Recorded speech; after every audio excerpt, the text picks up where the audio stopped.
When I saw the silhouette of the wolf pup at the gate, my breath caught because I knew he came for a reason. It was a warm summer evening, the kind when the sun dips low and the air hums with moisture. I sat alone on my porch, the dense taiga pressing up against the lawn like a living wall. Crickets whispered behind me, the scent of pine and damp earth curled around my senses. Everything felt usual until I noticed something dark moving at the edge of the yard. At first, I thought it was a stray dog, perhaps a neighbor's pet that had wandered too far. I stood, muscles tense, and took a step down the creaking wooden steps. The shape paused, then shifted. My heart pounded as I realized those weren't floppy ears or a wagging tail. Those were pointed ears, alert and unmoving, and a tail stiff behind a small, matted body. Inch by inch I approached, every footstep shrinking the distance. When I was only a few yards away, the pup turned its head and looked at me directly. Its fur was thin and streaked with mud, ribs showed faintly beneath its coat. Yet in its eyes, ice-cold, unwavering, there was no hint of fear. It settled itself on the grass as if it belonged there, folding its paws neatly, and stared. Not a whine, not a whimper, not a whiny bark, only stillness. I found myself frozen, unsure whether to speak, to move, even to breathe. The pup neither shied nor attacked, it simply waited. The moon began its ascent, bathing the clearing in a pale glow, and the shadows of the forest deepened around us. Despite the loneliness of the scene, I felt watched by something far wiser than any dog I had ever met. At that moment, I realized the first terrible truth: this animal was not lost. He had not stumbled into my yard by chance. He came here deliberately. The notion sent a chill sharper than any winter breeze down my spine. My fingers tightened around the railing as the wolf pup closed his eyes and rested his head on his forepaws. He looked as exhausted as he was purposeful, as if he had walked for miles with a single mission. A false calm settled over me. I thought I understood. He must be starving, disoriented, desperate for water or food. Any moment now he'd lurch forward, nose to the ground, guided by the smell of my porch light and the promise of sustenance. I pictured myself filling a bowl, offering him kindness, a dog too thin to survive another night in the forest. But then the wind rustled the trees and something in the pup's posture shifted. His ears twitched, his breath quickened. He lifted his head, glanced once toward the dark tree-line, then back at me with an intensity that made my blood run cold. It was as if he were sending a message: watch closely, this is only the beginning.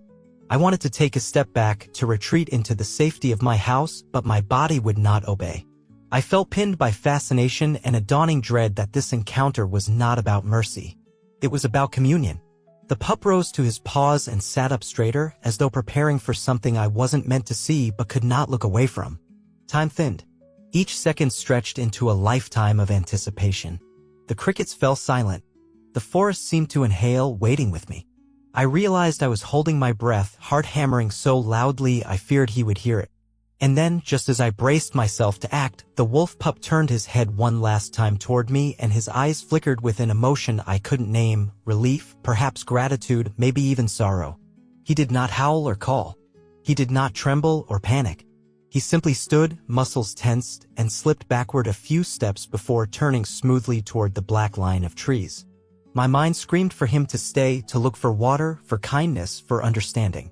But he vanished into the night with the silence of a falling leaf. I thought he was lost, that he had stumbled and come to beg for water, and I nearly convinced myself I could leave it at that. But deep in my chest, I felt a tremor of knowing this was not the end. Not by a long shot. Something had been set in motion, something that would change the way I saw every shadow and every howl under the moon. I stayed on the porch long after he disappeared, listening to the echo of his departure. My pulse throbbed in my temples, and I wondered what had compelled him to step onto my land with such unwavering purpose. One thing was certain: I had become part of a story far larger than myself. And I could not yet imagine the depths to which it would plunge me. When night fell, sleep fled before the memory of that gate. Every creak of the porch, every rustle in the pines, felt like an echo of the wolf pup's paw steps. I lay on my bed staring at the ceiling, the air heavy with the scent of wet earth and pine needles. The moonlight sliced through the curtains in pale slashes, and I knew he was still out there. I climbed the steps quietly and peered into the yard. There he was. The same thin silhouette against the grass, curled as though he'd claimed this place.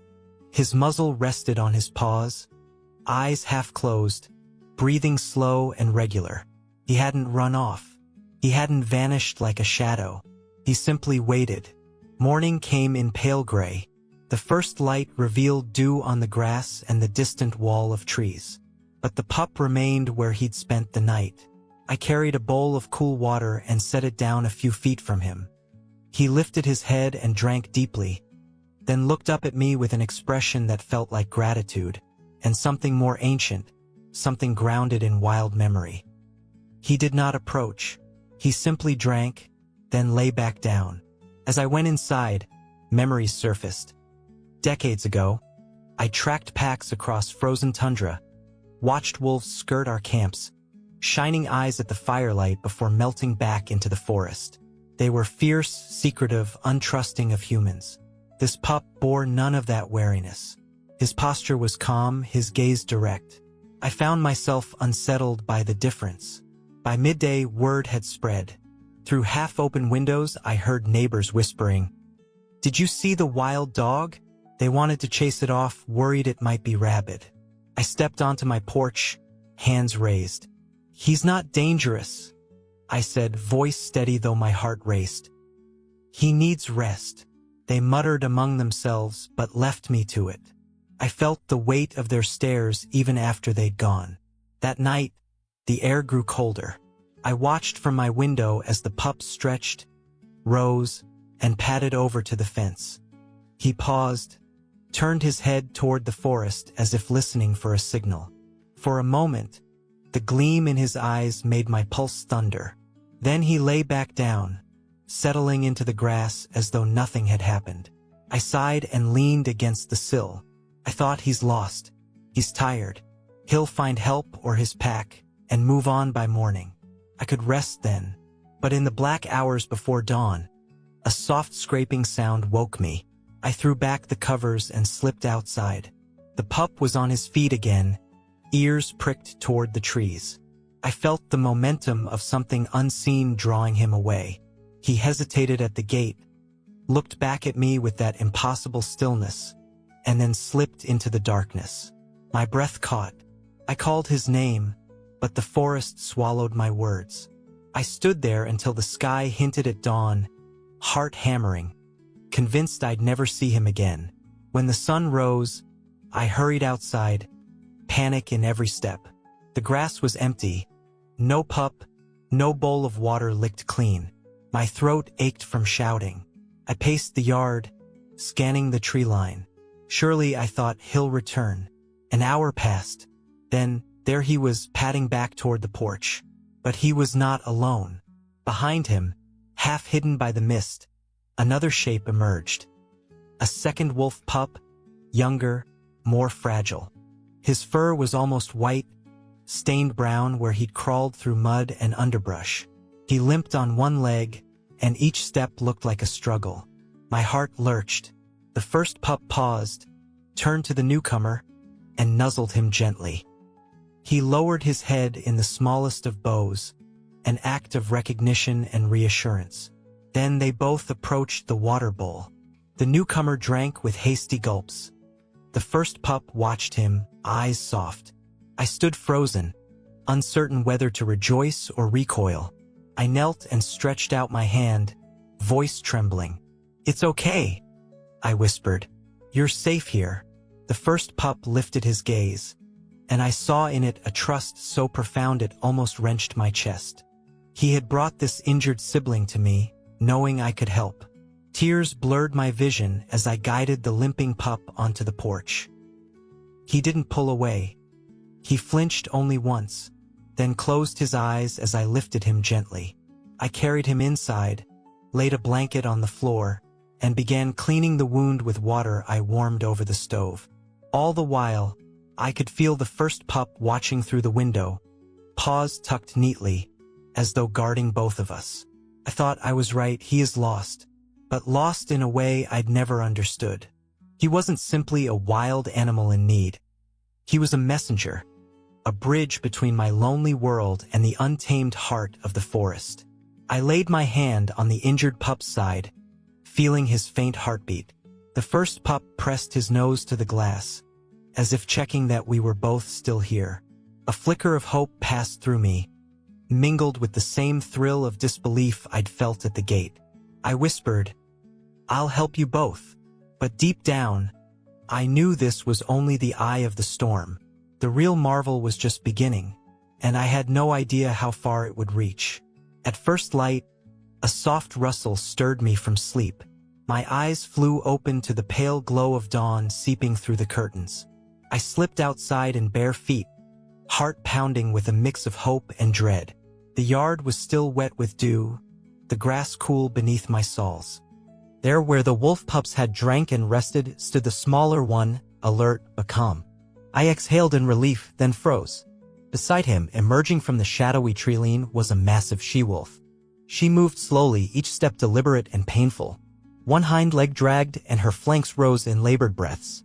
Under the paling sky, her matted fur glistened with moisture. She was ancient, far older than any wild wolf I'd seen, and her battered body spoke of battles long fought. For a moment, she simply watched me. No snarls, no whimpers, no challenge. Her eyes, rimmed in silver, held unbearable depths, a plea, a farewell, a regret. The smaller pup pressed against her side, nuzzling the ragged fur where her ribs showed faintly through the coat. Together, they radiated a sorrow too heavy for words. My chest tightened. I thought I understood compassion, yet this was something remote, elemental. These creatures, fierce as any legends, had ventured into my world not to fight but to seek solace. The she-wolf hobbled forward and settled on her haunches, head bowed. She closed her eyes as though bracing herself for rest. The pup lay across her paws, warm and trusting. Then all sound stilled. There was no wind, no bird song, no rustle of leaves. Only the steady inhale, exhale of her final breaths. I felt the ground tilt beneath me. Memories of a lifetime among nature's wonders flashed through my mind, tracking wolves across frozen plains, glimpsing their midnight rendezvous under stars, hearing distant howls that spoke of unity and survival. I'd never seen one sacrifice so utterly. A bird called somewhere far off. The she-wolf's ears twitched, but she did not lift her head. Her breathing slowed, then stopped. The pup gave a soft whine and nudged her side, but she only lay still. I wanted to call out, to run to them, to offer what little comfort I could. But my legs would not obey. I watched, paralyzed, as life slipped away from a creature born to roam free. I thought she was merely exhausted, that after a moment's rest she would rise and return to the forest. I waited, holding my breath, willing a miracle. But nothing moved. The pup lifted his head and let out a single, trembling howl, sharp and desperate. Its echo broke the dawn's hush like shattered glass. Then he sank back to his mother's side, pressing his muzzle against her shoulder. His whimpers faded into silence. A bird began to sing, tentative at first, then more boldly, as if reclaiming the morning. The forest exhaled a low sigh. And still she lay there, motionless. I crossed the yard in several stumbling steps, finally reaching the she-wolf's side. My hand hovered above her head, uncertain whether to touch. The smaller pup circled me once, eyes wary but gentle, then settled at my feet. I sat on the grass, tears blurring the dawn's light. I whispered words I'd never thought I'd say to a wild animal. Thank you. Thank you for trusting me.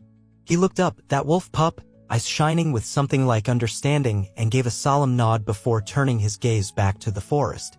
He did not leave. He simply sat, as though keeping vigil, as though anchoring his mother's spirit against the coming night. I knelt and laid a hand on the she-wolf's flank. Her fur was rough and cold. I closed my eyes, feeling the weight of her passing settle in my bones. It was not grief I felt, exactly, but a profound awe and acknowledgement of a debt I could never repay. The false calm of dawn felt hollow now. I thought this was the end, that she had come only to rest and would then vanish beyond the treeline. But she would never walk again. The pup would remain, tied to her memory, tied to this moment. And I, a lone witness, would carry the story of their final journey in my heart forever. When the morning sun crested the pines, I whispered my vow, I will not let her trust be forgotten. Behind me, the small pup gave a low, measured bark, a single note of promise and farewell. Then he rose, patted once around his mother, and stepped toward me. He paused under the porch light as though waiting for permission. I met his gaze, my breath trembling. He nudged my hand with his cold nose. As the first ray of sunlight touched his fur, I felt the truth sink in. This was not a chance encounter. It was a gift. And though she would never return to the forest she once ruled, her story and his would live on here, in a small yard at the edge of the taiga, where a man learned that wild hearts can ask for more than mercy, they can ask for remembrance. When I stepped into the yard at dawn, the air was thick with silence. The rain began as a soft whisper against the pine needles, then swelled into a steady patter that soaked the grass and soaked me through. I stopped short. There, curled at the foot of the porch steps, lay the she-wolf. Her coat was matted, drenched, and she did not stir. Beside her, the pup pressed his muzzle against her snout, his little tongue flicking in gentle, rhythmic laps. He nudged her shoulder, then licked again. Nothing. My heart thundered in my chest. I thought, she must rouse any moment now. She must lift her head, flex her paws, shake off the weariness of battle and exhaustion. But she lay still, eyes half closed, breathing shallow. The pup stood, stretched awkwardly, and padded a circle around her. He came back and nestled his small body against hers as though sharing warmth. Then he rose and looked at me with those unwavering eyes. I stepped closer, rain dripping from my jacket. The pup did not step between us to guard her. He simply watched, silent and alert, offering no defense. I knelt at her side, trembling. I reached out and his gaze followed my hand, but he did not pull away. I touched the coarse fur along her shoulder, feeling the wetness and the tremor in her muscles. When the first heavy drops began to fall, I wondered if the rain could cleanse her pain, if the earth might swallow her sorrow. But she did not move. I could hear my own ragged breath, and somewhere in the forest a crow called, a solitary note against the storm. The pup's head lifted at the sound, his ears perked, but he did not bark. He only stood poised between grief and understanding. I realized then that this wolf had chosen me not as an enemy to be chased off, not as a stranger to be feared, but as a witness to her final passage. My hands shook as I fetched a shovel from the shed. The rain pounded relentlessly, turning the soil slick and heavy. The pup followed, paused, leaving small impressions in the mud. I paused, meeting his eyes. He did not shy away. He did not plead. He waited. Each shovelful of earth felt like a betrayal. I scraped the ground, heaving sod and clay, uncovering the pale, virgin soil beneath. Water pooled at my feet, rain washing the trench deeper, but I could not stop. The pup sat at the edge, his gaze fixed on me, his body still as though bracing against some internal storm. When the hole was deep enough, I knelt again beside her. I laid my coat gently over her shoulders as one would cover a friend's shivering frame. The rain blurred my vision, but I saw the pup lean forward, pressing his nose into the fabric as if saying goodbye. Then he leapt back, stood on trembling legs, and let out a single, heart-pounding howl. It cut through the downpour, a crisp, urgent cry that echoed off the trees and shook my bones. As the echo died, I thought he would bound away, vanishing with the rain. A false calm settled over me. I imagined him returning to the pack or perishing alone in the forest. I closed my eyes, tasting the salt of tears mingled with rain. But when I opened them, the pup was still there. He sat at the head of the grave, body tense, eyes locked on my face. He did not look at the open earth, he did not glance toward the forest. He only waited. The rain began to slacken, a soft drizzle now, and I lowered the shovel. I stepped back, uncertain what to do next. He did not flinch. Instead, he sank to his haunches and curled his tail around his paws as though settling in for a vigil. His head rested on his forelegs and he let out a soft whine, barely more than a breath, then closed his eyes. Night would come again in a few hours. I considered going inside, leaving him to his watch. But something in those patient breaths stilled my limbs. I laid down my tools, covered the grave with the last clods of earth, and pressed my hand to the mound. The soil was cool and fragrant, the scent of pine and rain and loss. I knelt there until the light faded, feeling each heartbeat as if it were a drum calling me to remember. The pup did not stir. He did not slink away or seek comfort elsewhere. He stayed, sentinel over the final resting place of the she-wolf who had led him here.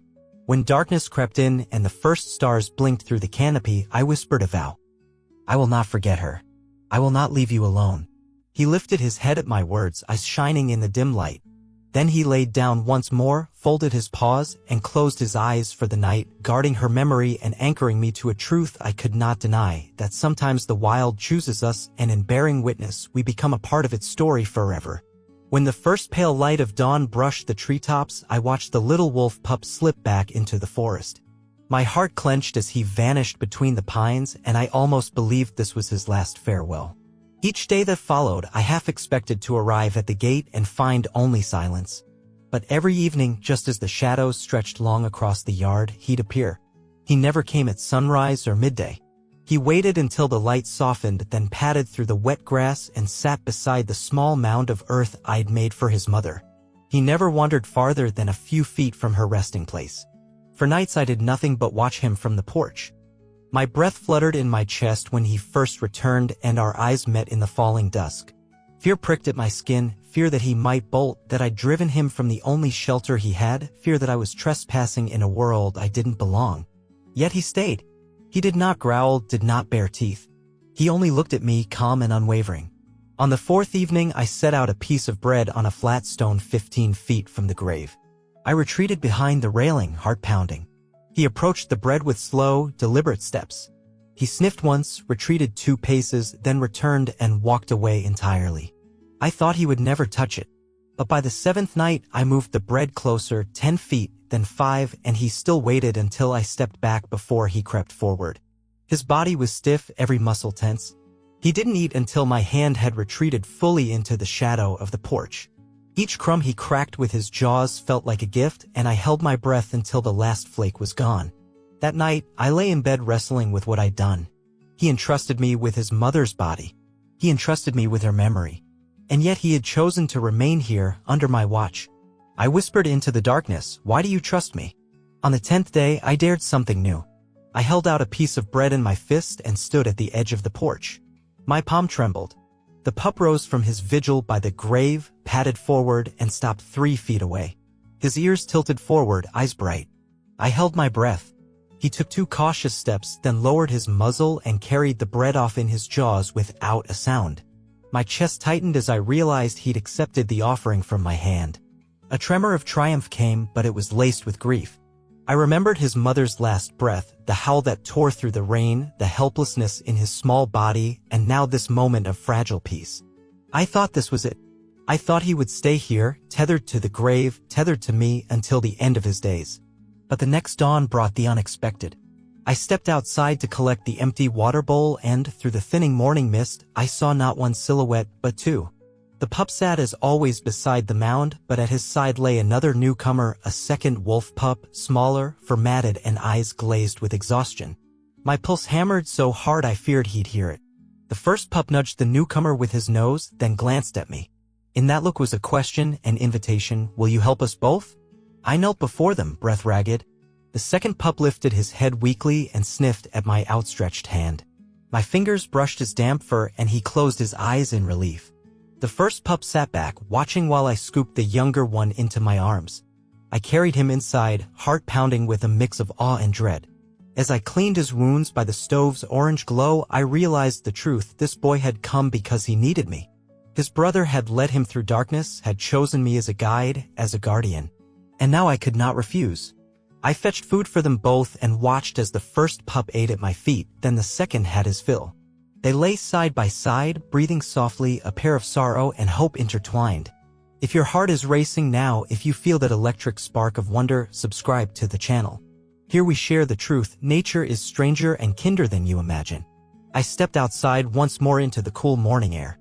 They rose when they saw me, tails low but wagging in small circles. I knelt in the grass and held out my hand again. The first pup came forward, then the second, and together they pressed their muzzles into my palm. That moment, 2 wild siblings choosing me, choosing trust, I will carry with me always. And soon, I knew their story would reach beyond this yard, beyond the forest line, into the hearts of anyone willing to believe in an impossible kindness. When I found him the next morning, my breath caught in my throat. The younger pup lay in the grass by the gate, ribs visible under his thin coat, a dark stain mottling his side. He shivered, eyes half closed, as though he were caught between this world and the next. Panic seized me. I scooped him into my arms and carried him inside, each step heavy with dread. The older pup padded beside me, head low but eyes bright, as if guiding me. I laid the youngster on the kitchen floor, tore open my first aid kit, and knelt beside him. His side was raw, an ugly wound that wept dark fluid onto the tile. He did not cry out. He did not struggle. He lay rigid, trusting me to help. My fingers trembled as I cleaned the wound with antiseptic, each touch making his small body flinch. I murmured apologies between my teeth. I'm so sorry, as I bound the cut with gauze.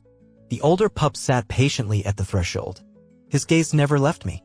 I realized then that this was more than simple trust. He had chosen me because there was no one else to choose. He had carried his wounded brother through the darkness to my door, and he would stand by me until the end. After I finished, I wrapped the younger pup in a blanket and placed him in a box lined with towels. He closed his eyes as though exhausted from the effort of breathing. The older pup lay beside the box, nose resting on the edge, silent vigil. I paced the room, mind racing. Memories flashed, the wolf pup's first appearance at my gate, the she-wolf's final breath in the rain, the older pup's howl that so pierced my soul. I thought, this is more than a favor. This is a bond. An unspoken promise between our worlds. I filled a shallow tray with water and set it near them. The older pup lapped at it, then nudged the box until the younger one stirred and drank. Relief spread through me, so sharp it almost hurt. I whispered into the soft hush of the room, "You're safe now. I won't let you down." They stayed together all day. The older pup never strayed more than a few feet. When I left to fetch more supplies, he watched me go. When I returned, he was waiting at the threshold, eyes bright with expectation. That night, I placed both pups in a makeshift den in the shed with blankets and a heat lamp. I spoke to them in a low voice, offering bits of cooked meat. The older pup ate eagerly, the younger one nibbled weakly, eyes closing between bites.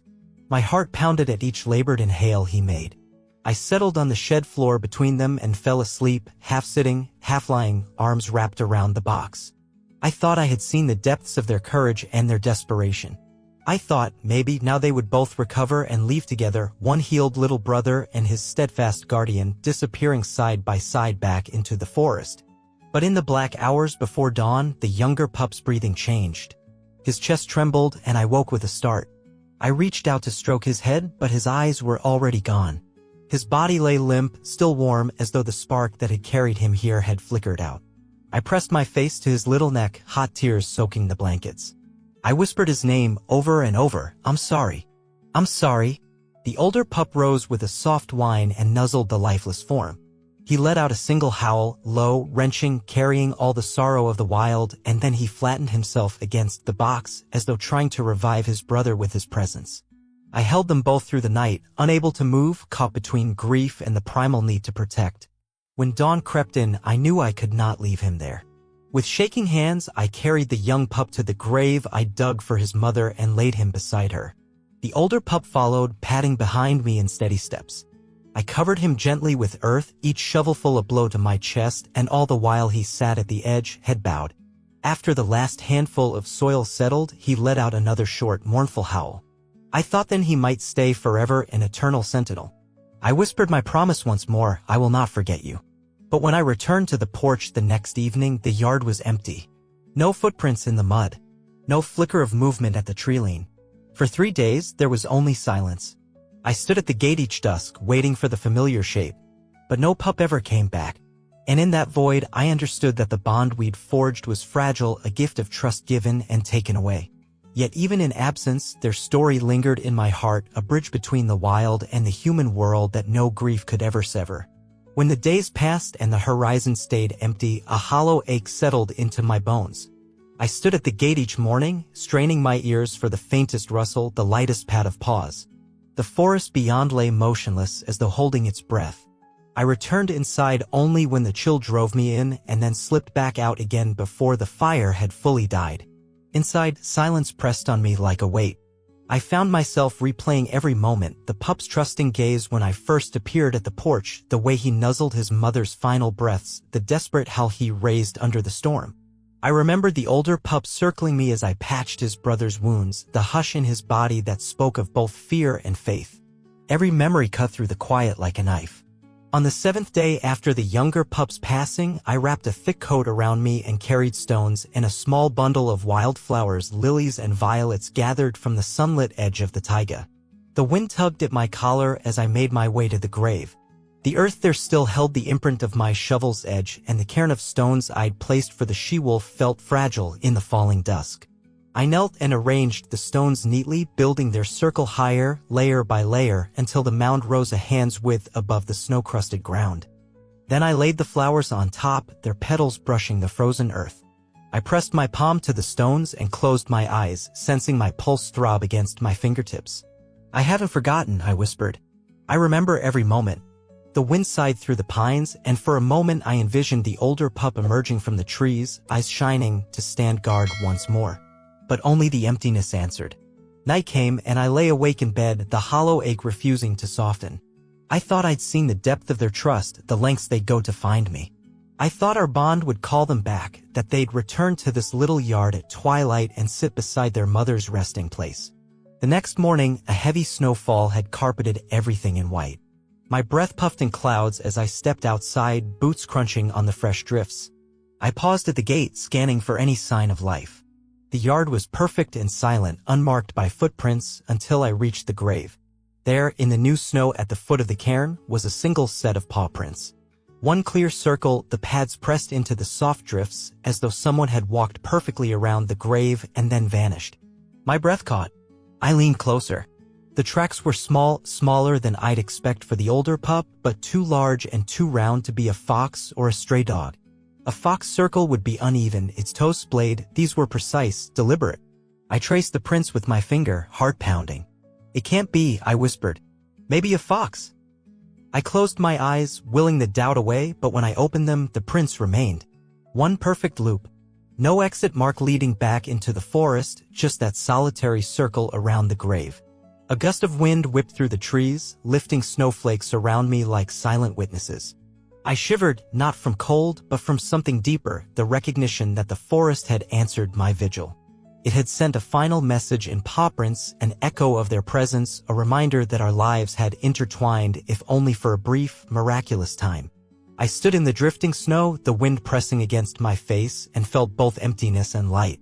The grave circle was their signature, a proof I could not deny. They had come back, not to stay, but to let me know they remembered me as I would always remember them. As I turned to go, the snow swallowed my footprints. The circle remained, silent and perfect, a testament to a bond that even absence could not erase. If someone had told me this, I would have smirked. A wolf coming to a man's yard to die? No, it doesn't happen. But I was there. I remember that evening as though the sky itself pressed in close, painted in bruised purples and golds. I had just finished stacking firewood and paused at the gate to take in the sunset bath across the taiga. That's when I saw it. A dark silhouette slipping between the last light and the tree lean. My first thought was the pup, my steadfast companion through so many impossible nights, but this shape was too tall, too lean. I froze. The figure halted on the edge of the clearing and turned its head toward me for just a heartbeat. Pale eyes glowed in the dusk, no fear, no threat, only recognition. I stood rooted, heart hammering so hard I thought it might shatter my ribs. Then, as if aware that it had been watched, the silhouette lowered its head in an almost imperceptible nod. And then it melted back into the forest, leaving nothing but the echo of its glance. I lowered my hand from the gatepost and took a step forward. The grass was still warm from the day's sun, but I felt a cold sweep ripple through me. This was not the first pup, this was her, the she-wolf who had hobbled into my yard days before, whose final breaths I had cradled in the rain. She had come back to look on me one last time, not as prey or predator, but as a living soul she trusted. I dropped to my knees and pressed palms to the earth as if I could draw her presence back into the clearing. The forest leaned in, branches whispering above, and the stars peeked out one by one. In that hush, I understood they had gone, both pups, both mothers, forging onward into the unseen wilderness, but their spirits remained with me. All around, the pines exhaled. Crickets resumed their chorus. Yet I felt suspended, caught between two worlds. I thought of all the nights I had spent tending to their wounds, offering bread and water, of how they had waited for me at dusk, of the solemn circling paw prints in the fresh snow. Those moments were not accidents or curiosities, they were gifts. Each look, each gentle nudge, each mournful howl was a thread in a tapestry that bound my human heart to something far older and wiser than I could ever fully grasp. I rose slowly, brushing dirt from my knees. My body was tight with wonder, with grief, and with a fierce reverence I had never known. I walked back to the house, pausing only once more at the gate to look toward the corridor of trees. Gone was the figure I had glimpsed, but the memory burned bright in my mind. Inside, the kitchen clock ticked on.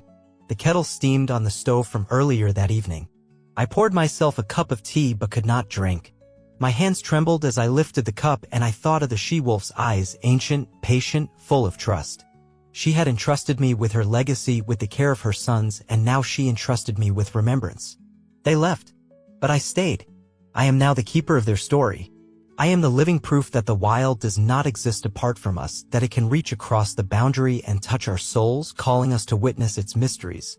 I must remember every detail, the way the pup would blink at the first light of dawn, the tilt of the she-wolf's head when she sought reassurance, the stillness of the graveside vigils in the rain and snow. I think of that final moment, the silhouette at sunset, as a benediction. It was her way of saying goodbye and thank you in one silent gesture. It was a lesson that love in the natural world is not soft or sentimental, but hard-won and profound.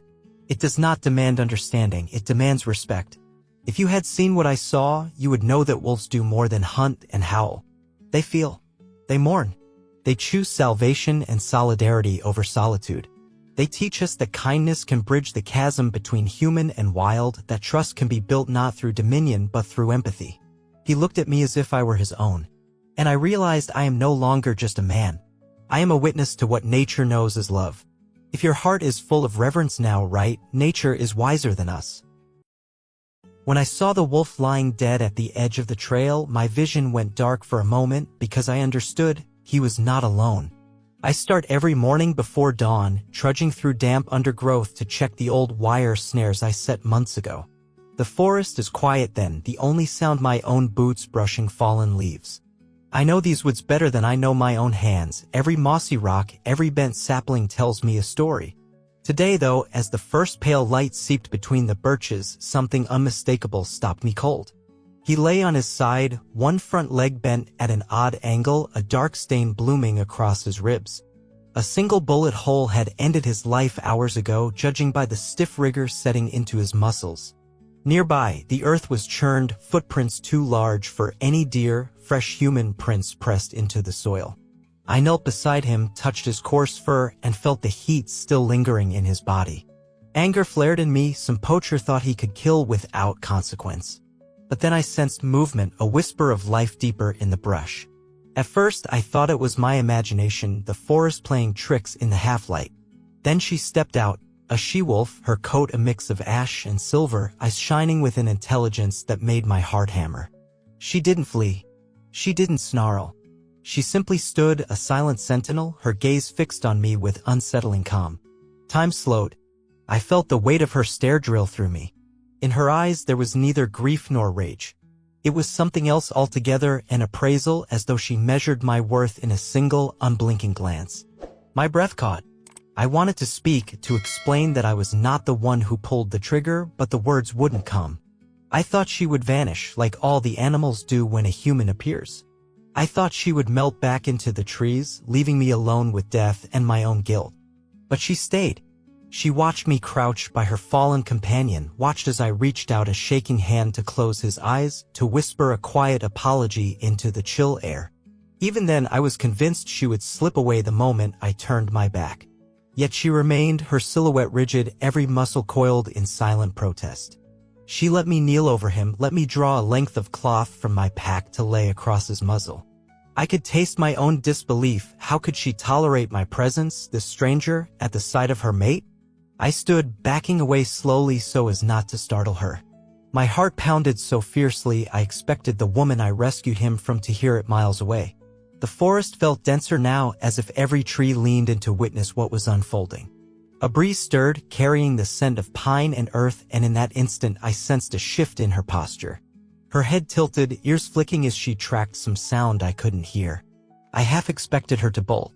Instead, she turned her gaze back to me just for a heartbeat and then returned her eyes to the fallen wolf. I thought that was the end, her sorrowful vigil beside her companion, mine to bear alone after she left. But she did not go. She stayed. She stayed, watching as I placed a sprig of spruce on his breast, marking him with a token of respect. She stayed through the last dying light, even as shadows lengthened and the air grew colder. And she stayed as I took my final step away, feeling her eyes follow me until I could no longer see her shape in the gloom. I walked back to my cabin with the hollow echo of her presence in my mind, lungs burning with cold and adrenaline. I tried to sleep, but every snap of a twig outside my window made me sit bolt upright, convinced she had slipped through the trees behind me. When the first pale glow of morning came, I shouldered my gear and went back to the trail. Her tracks were there, paw prints pressed deep into soft earth, circling the spot like a ritual. And beneath them, faint signs of another presence, the small, delicate tracks of a younger wolf, stepping gingerly into his place beside the fallen one. I knelt again, placing my hand on the spot where she had lingered. A tremor passed through me, part dread, part awe. I realized then that I was not simply an intruder in their world. I was a witness to something I could not explain, something that demanded respect. I walked away that second time with tears in my eyes, convinced I would never return. But I will, because she is waiting. When she turned and began to slip back into the shadows, I stood frozen. Her head never wavered, those silver eyes remained fixed on me as if begging me to follow or to stay. My boots felt heavy on the moss, every instinct urging me to run, to escape this primal courtroom where I was the accused. But something held me fast, the weight of that silent gaze, the knowledge that I could not simply leave him here. I swallowed hard and shifted my pack off one shoulder. I don't know why, I whispered to the forest, but I can't leave him like this. My hands fumbled for the small folding shovel I always carried. I knelt beside the wolf's still body, lips moving in a silent apology I could not voice. Leaf litter shifted under my knees as I began to dig, each shovelful of dirt feeling like a confession of guilt. Halfway through the shallow grave, a low sound rippled through the trees, a single, stretched-out howl, as even and unwavering as a church bell at midnight. My heart stuttered. I paused, blade in hand, eyes sweeping the dark trunks. The howl echoed again, closer this time, and I realized it was coming from the very place where I'd left her vigil. I froze. The howl faded into silence, and then I saw her emerge once more, the she-wolf, stepping from the undergrowth with deliberate grace. But she was not alone. Behind her padded the figure of a younger wolf, its coat still mottled with the soft gray of adolescence. His legs were gangly, his spine slightly arched in uncertainty.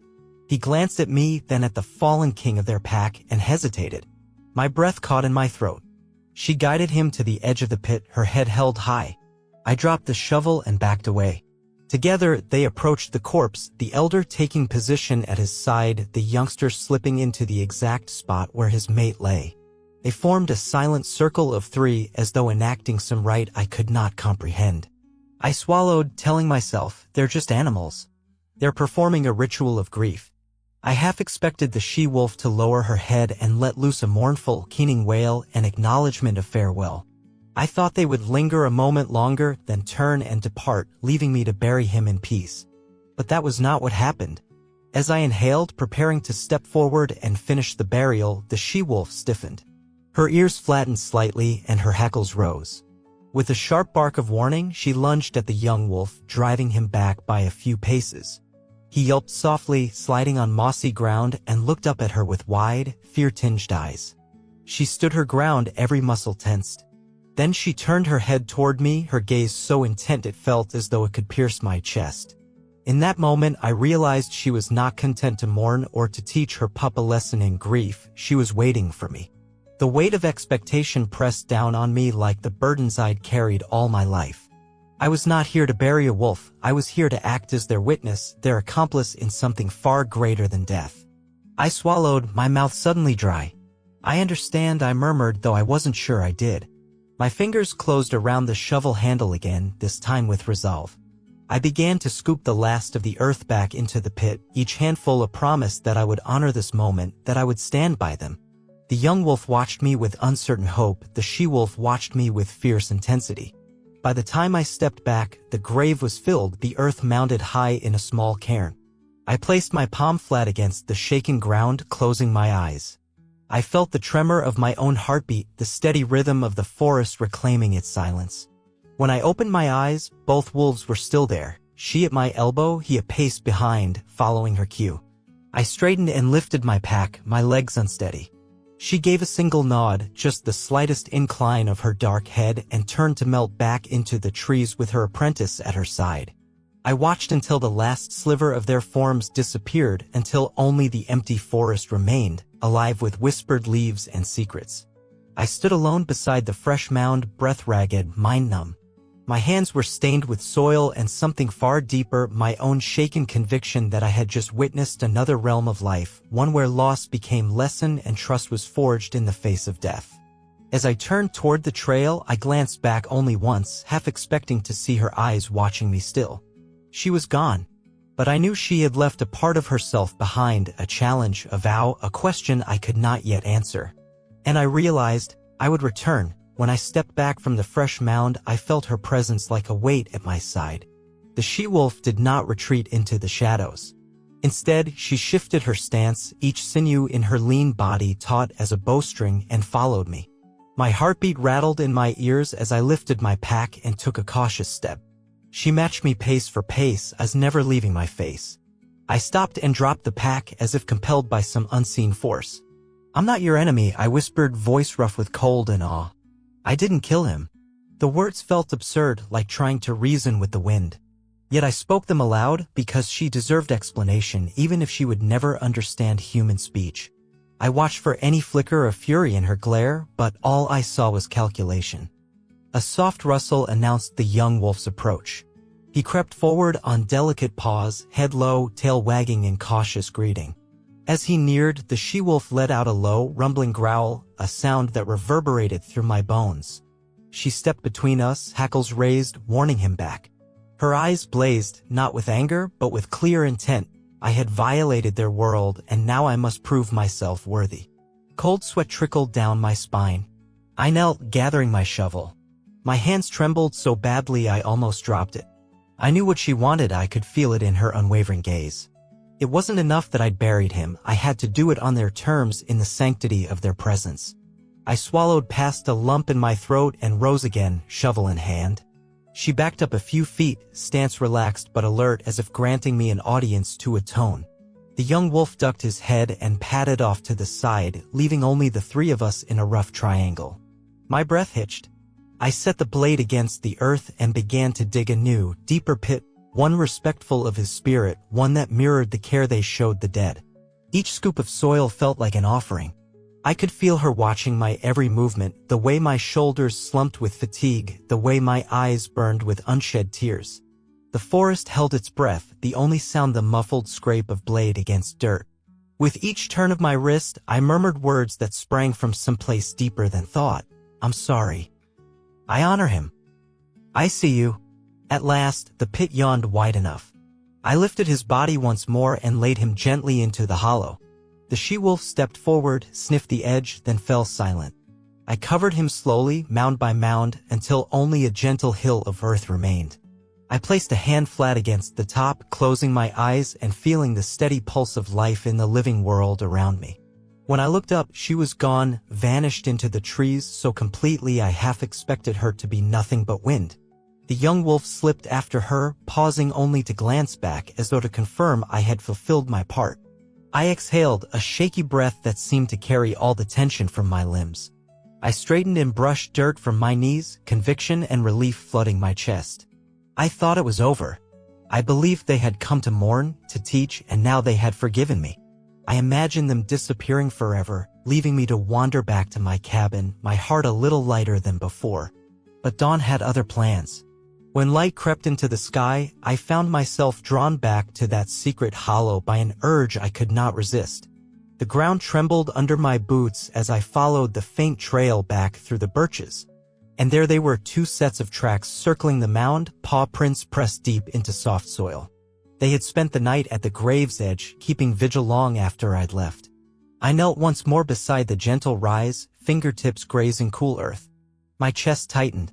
They had stayed with him, together, through the darkest hours, guardians of memory. I lifted my gaze to the silent treeline, expecting to see them emerge and acknowledge me. But the forest held only emptiness, save for the heavy hush of its ancient breath. I realized then that they had not forgiven me, they had entrusted me. They'd shown me that in their world, loss was never final, and respect was the bridge between human and wild. I rose in the gray dawn and turned away, uncertainty and wonder warring within me. Behind me, the prince remained, two wolves bound by instinct and grief, two ghosts reminding me that some debts cannot be paid in a single night. And I knew, as surely as I knew my own name, that I would return.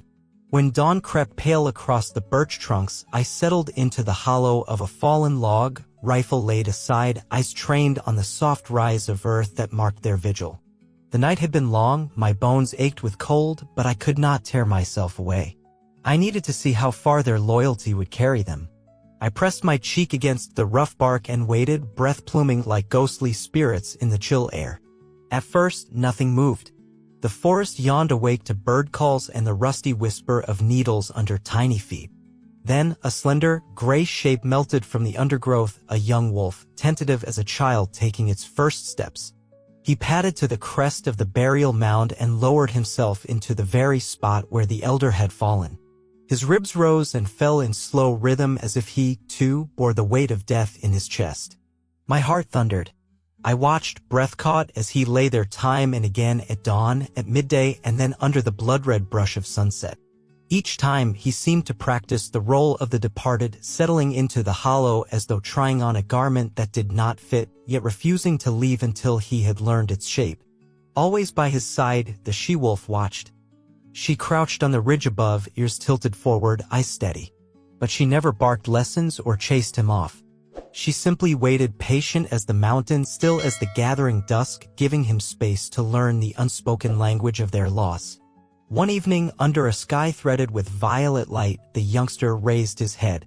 His muzzle pointed skyward, and from deep within his chest came a long, clear howl. The sound quivered through the forest like a tuning fork struck at midnight. It warped the air, bending the hush around me until I felt as though the trees themselves leaned in to listen. My breath hitched so hard I thought I'd choke. The howl carried the timbre of the fallen wolf, familiar yet impossible, as though grief itself had taken a voice. It was not a farewell but a challenge. I am still here. I live on. In that moment, I knew they were not enacting a funeral rite. They were forging a legacy. I dropped my head into my hands, tears stinging my eyes. He was taking his place, filling the space left behind, carrying the story forward. I felt privileged and terrified at once. I was witness to a covenant older than memory, a covenant that bound wolf to wolf, life to death, past to future. I dared to exhale, and the final echoes of that howl drifted away. I thought then that this was the ritual complete, that I would pack up at first light and leave them to their secrets. My heart stilled with acceptance. I had seen enough to know the depth of their bond. But nature is never content to follow our tidy scripts. Before I could rise, a soft snap of twig announced her return. The she-wolf slipped from the shadows, padding silently to the very spot where I had watched the pup. My chest constricted as she drew close to that bare circle of earth, the place where only hours before I had lain witness. She paused, head lowered, and inhaled deeply. Her breath trembled the fallen leaves at her feet. For a long moment, she remained like that, nostrils flaring, the world narrowed to scent and memory. It was as though she sought the imprint of my presence, the faint echo of human fear and wonder mixed with the metallic tang of soil and sweat. My throat went dry. I dared not breathe. I felt exposed, a lone intruder laid bare by her scrutiny. Yet in her gaze there was no anger, only an unspoken question. What did you learn here? I swallowed, and the answer rose from somewhere deep inside me. Respect. Awe. Humility. She lifted her head, ears flicking back, and turned away from the mound. The young wolf rose to follow, hesitating only at her side. Together, they melted into the birchwood, leaving the silent earth behind. No howl, no glance back, only the soft whisper of paws on moss. I sat until the last breath of their presence faded, until the forest felt once more empty of wonder.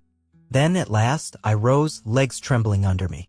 The morning sun had burned silver into the bark, and dew glittered like scattered diamonds across the clearing. I knelt and laid my palm on that hollowed circle of earth, tracing the imprint of wolf paws and human grief. I closed my eyes and offered a silent vow. I would carry their lesson into the world of men. I would remember that life survives, that loss can be a teacher, and that respect for the wild runs deeper than fear. As I walked back to the trail, I glanced once more at the silent grove. A chill breeze rustled the canopy, and I could almost hear the echo of that impossible, perfect howl lingering in the air. My heart throbbed with something new, reverence for the secret lives of those who share these woods, and the knowledge that I had been given a story I would never forget. I could not shake the restless pull drawing me back to that burial mound. Long before dawn, I packed a small kit, bandages, antiseptic, the stub of an old knife I used for splitting wood, and slipped into the forest under a sky still heavy with stars. The air was crisp, each breath a cloud of white that disappeared into the dark. Every snapped twig underfoot sounded like a warning, but I kept moving, driven by an urgency I barely understood. When I reached the clearing where the earth still rose in that gentle hill, I froze. There, framed by birches ghosted in moonlight, stood the she-wolf, alone, patient, as though awaiting my arrival. My heart thundered so loud I thought she must hear it, but she didn't flinch. She simply watched me, coat silvered by dawn, and inhaled a steady breath that misted in the cold air. I swallowed and stepped forward. Each footfall felt heavy as though I carried the weight of every shot ever fired in this forest. Yet she did not retreat. She did not snap or growl. She stood her ground, eyes fixed on mine, nostrils flaring, muscles coiled in watchful calm. My chest tightened. In her presence, every doubt I'd ever had about respecting the wild surged up like poison. Then I saw it along her flank, half hidden beneath her tawny fur, a scar that ran jagged from her shoulder toward her hip. Old and weathered, as if made seasons ago, but still raw enough that each breath caused the skin to twitch. My throat went dry. Whoever shot her clearly hit more than once. Her limp was subtle but there. She lifted her head higher, turning slightly so that I could see the wound more clearly. I knelt, arms shaking, and spoke softly, "I won't hurt you." The forest held its breath. She let her breath out in a shuddering sigh, and I pressed a hand against her flank, feeling the slight dip where muscle had been lost. I tore a strip of cloth from my shirt and dripped antiseptic onto it, hands trembling as I knelt beside this creature I had only ever studied from afar. As I cleaned the scar, she watched me with those dark, fathomless eyes. Not fear. Not defiance. Something deeper, acceptance? Gratitude? Her flank twitched each time I dabbed a new swab, but she stayed still, trusting. I could feel my own pulse in my fingertips, a steady throb that matched the rhythm of her heart. Somewhere beyond words, we were speaking the same language of vulnerability and care. When I finally wrapped the makeshift bandage, I leaned back on my heels and she took a slow, deliberate step forward, noses brushing my palm. It was a gesture of connection, a breach in the boundary between human and wild.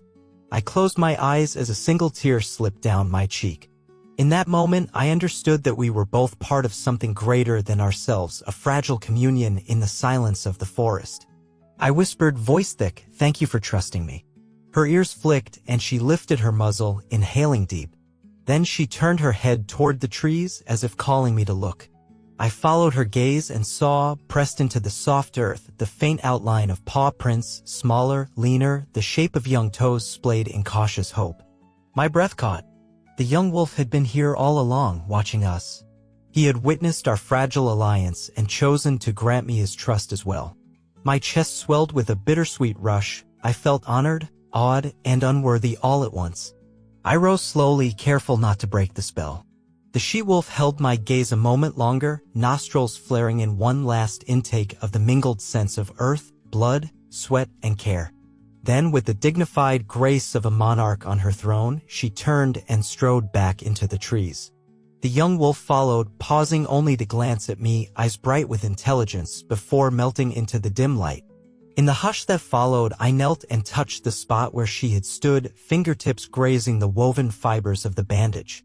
The forest seemed to exhale, releasing the tension I had not known I carried. I felt cleansed, reborn in the quiet cathedral of birches and moss. I gathered my kit and stood, legs unsteady but spirit alight. I whispered into the dawn, "We are bound now, you and I. I will never forget." Behind me, the delivery of silent paws faded into the undergrowth. Ahead, the trail beckoned back to human roads and the warm glow of my cabin. But I knew the real journey was only beginning. I had crossed the threshold into a world of shared trust and whispered promises, a world where a wounded wolf could teach a man about forgiveness and where the bond between predator and protector ran deeper than blood. As I stepped onto the path home, I carried more than stories. I carried a living testament to the wisdom of the wild. By the third week after the dawn in the clearing, I'd stopped sleeping soundly. My mind kept returning to the pack's vigil, the echo of that perfect howl. I'd begun leaving my cabin door cracked at night, half hoping for a glimpse of them under the silver glow of the moon. One morning just before sunrise, I stepped onto the porch with a steaming cup of coffee and nearly stumbled over something laid on the planks, the rib cage of a rabbit, cleaned of flesh and placed with almost ceremonial care. My breath caught in my throat. The young wolf had left me a gift. His paw prints led away into the woods, small, tentative, but unmistakable. My heart swelled with a gratitude I couldn't name. I knelt, touching the smooth bone, and whispered thank you, though I knew he would never hear me. In the days that followed, I found more offerings: a half-picked fish draped over a fallen log, a tangled tuft of fur pinned to a stump like an emblem. Each time, I felt as though the forest itself was teaching me, showing me the rules of a world I'd only glimpsed. I would accept the gift, leave a whispered blessing, and watch the young wolf emerge from the shadows to study me with those curious golden eyes. Then came the morning when snow lay thick on the ground, each branch heavy with ice. I bundled into my coat and stepped outside, expecting silence, but the world was alive with tracks. 3 sets of paw prints led from the tree up my little path and fanned out across the porch. 3. My heart thudded so hard I thought it might crack my ribs. The smallest set belonged to the young wolf, of course. His toes splayed in hopeful arcs. Next to his were the broad, sure imprints of the she-wolf I'd helped heal. But there was a 3rd set. Slender, deeper than the pups, smaller than the adults, pressed deliberately beside them. I knelt again in the snow, fingertips tracing the lines. Who had joined them? Another adolescent? A stranger drawn by the scent of tribute? And what had become of that lone sentinel who once stood alone with grief in her eyes? My mind raced with questions. I stamped my boots to shake snow from the porch, hoping the answers would come in the shape of living forms rather than footprints on frost. At midday, I heard the soft pad-pad of paws and stepped onto the porch. The 3 wolves stood at the tree line, watching. The young wolf saw me first, ears lifting in recognition.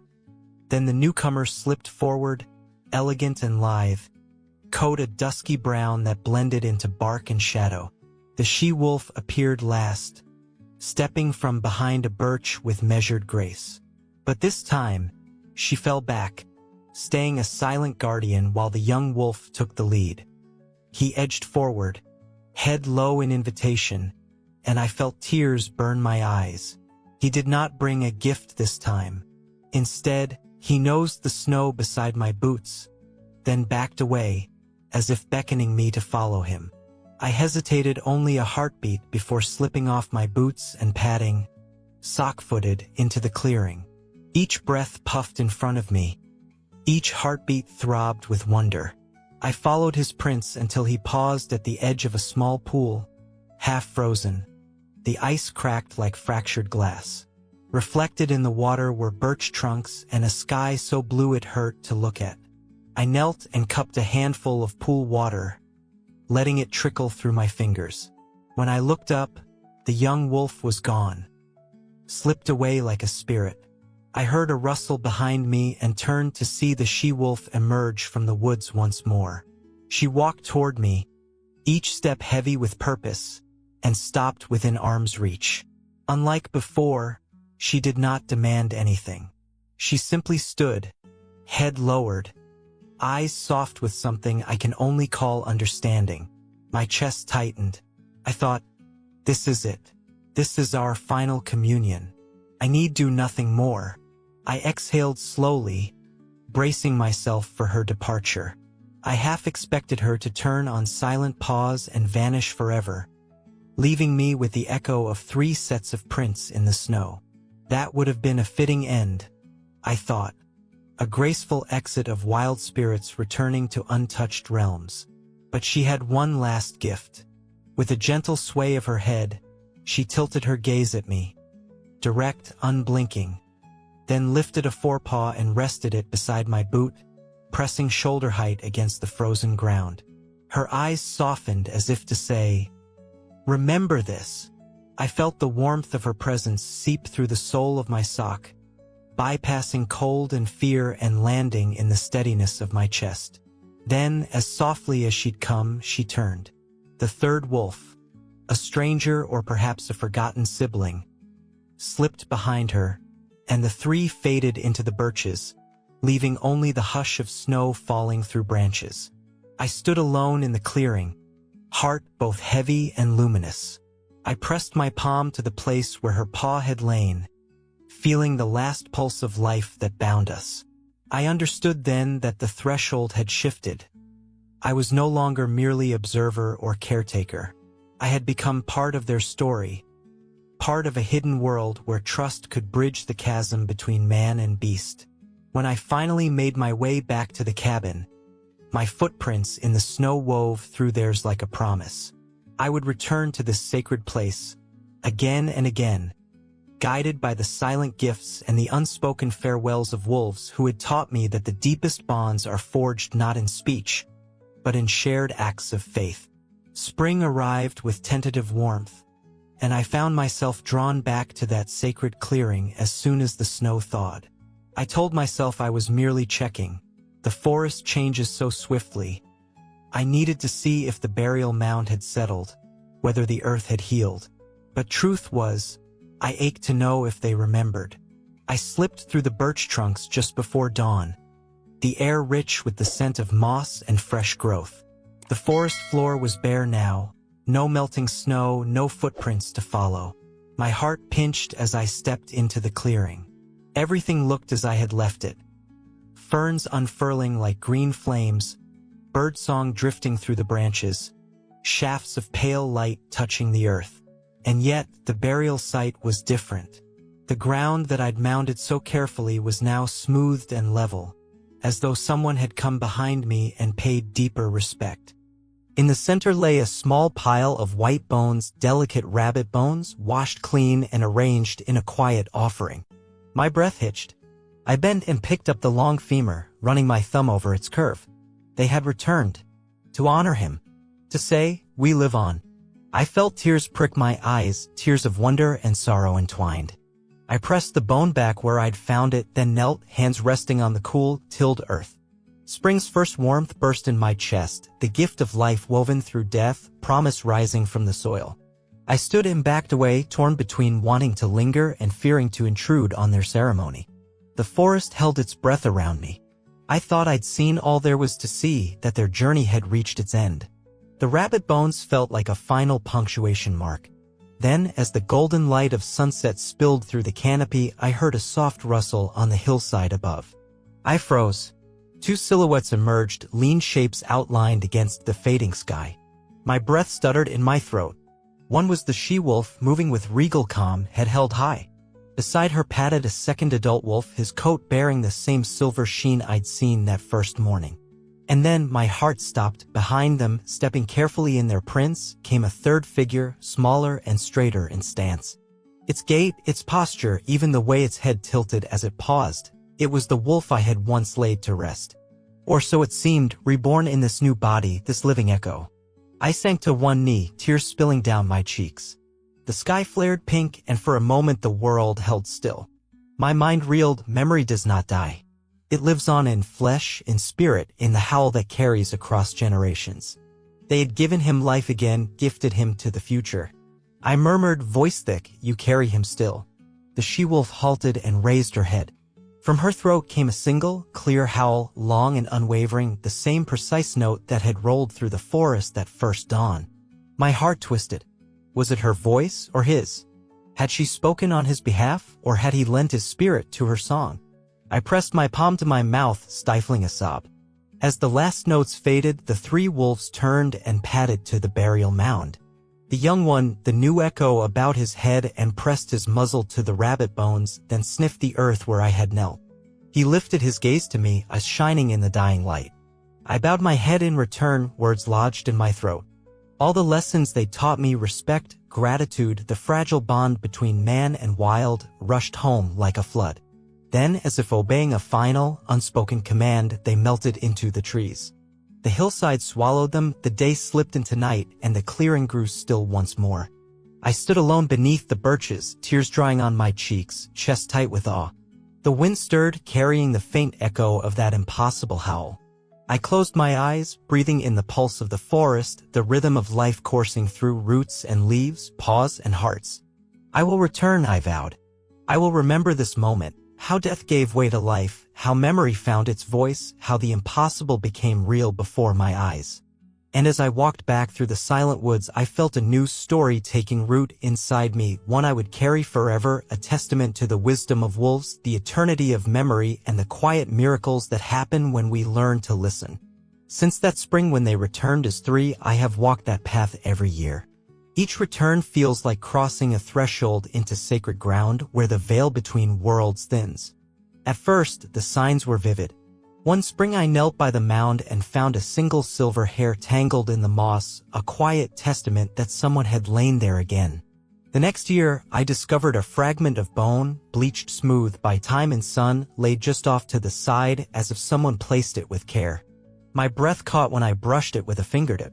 Then came seasons when the clearing lay undisturbed. No hair, no bone, only the shift of light through birches, the hush of ferns unfurling. I felt the earth settle, the story close its circle.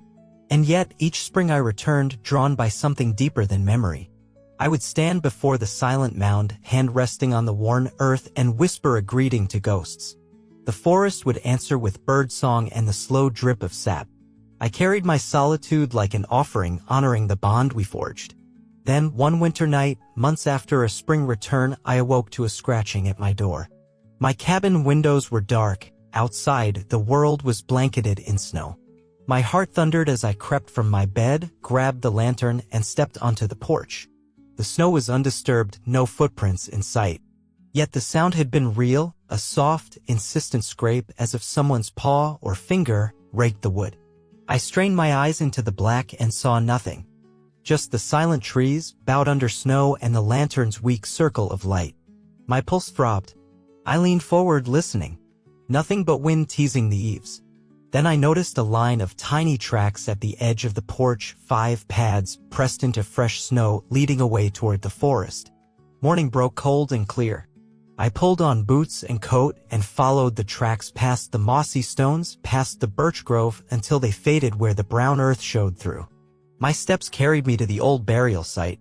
There, in the soft soil, sprouted a single snowdrop, Earth's first white star of spring. I knelt, breath visible in thin air, heart squeezing with wonder. A single flower. A quiet miracle where death had lain. I thought coincidence. A stray bulb, a passing animal unearthing it. Or perhaps an adventurer transported it. But I know better. Nature does not leave loose threads. Every petal, every footprint carries intent. The snowdrop was more than a bloom, it was a message. A sign that life endures in silence. That memory roots itself deep and can flower again even after long stillness. I pressed my palm to the ground, feeling its pulse beneath the frost. In the hush of the forest, I heard the echo of distant howls, not in sound but in certainty. The cycle had not ended, it had merely entered a new season of quiet. I rose, brushing snow from my knees. I carried that snowdrop's image with me, the fragile herald of hope, as I walked back through the birches. Each step felt lighter, each breath sweeter.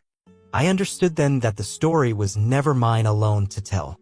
It belonged to the earth, to the wolves, to every ending that blossoms into a beginning. And so I return each year to stand in that clearing and listen for the faintest scrape at my door, for a single hair in the grass, for the first brave snowdrop breaking through the cold. Because in this world, I have learned nothing is ever truly still. Everything speaks if we will only learn to hear. I find myself thinking of her more often with each passing year. Sometimes I wake before dawn, heart hammering with the memory of silver eyes in the half-light, and I wonder why she chose me. Why did the she-wolf stand guard beside her fallen mate when every instinct should have driven her away? Why did she wait for my hand on the shovel, my apologies whispered on the wind?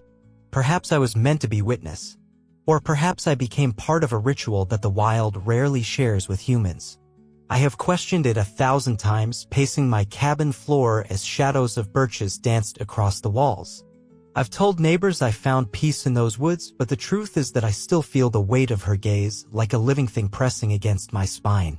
I've gone through my old journals, pages yellowed with time, where I sketched paw prints in shaky ink and jotted fragments of their howls. I've sifted through photographs I took on shaky mornings, a blurred silhouette of the young wolf learning the shape of loss, a half-glimpse of the she-wolf's flank as she slipped back into the trees. I almost set those images aside as relics of grief until one afternoon I held a print to the window and froze. There, staring back at me from the grainy print, was her face framed by birch trunks. Her eyes locked onto mine, direct, unflinching, as if she knew this image would find me years later. I felt my breath catch. I stood in the dusty cabin light, sweat prickling my brow. My hands trembled as tears spilled down my cheeks. I realized then that I had been given more than a story. I had been handed a secret vigil, a promise etched in fur and bone. I sank to my knees and let the sobs come, raw and unforgettable. In that moment, I understood that the wild remembers us, every kindness, every wrong, long after we have left its borders. If you feel that this is more than just a story, if your heart also leaps at the thought of ancient pacts between man and beast, subscribe. Nature is full of mysteries, and together we can uncover the quiet wonder of those who roam beyond our fences. I don't believe in miracles. I never have. And yet this happened. I saw it with my own eyes. I felt the bone-cold frost under my palms, heard the echo of a howl reborn across seasons, tasted the grit of earth that held both death and rebirth. I was there when the she-wolf entrusted me with her pain, and when her pup learned to carry his father's memory in his own howl. I watched as they honored their lost, year after year, leaving behind gifts of rabbit bones, tufts of fur, even a single silver hair to remind me that they lived on. And now I know one thing: animals remember. They love. They pass on what we have long forgotten, honesty bound to survival and the knowledge that every ending can become a beginning. If your heart is trembling with or right now, type, "Nature is wiser than us."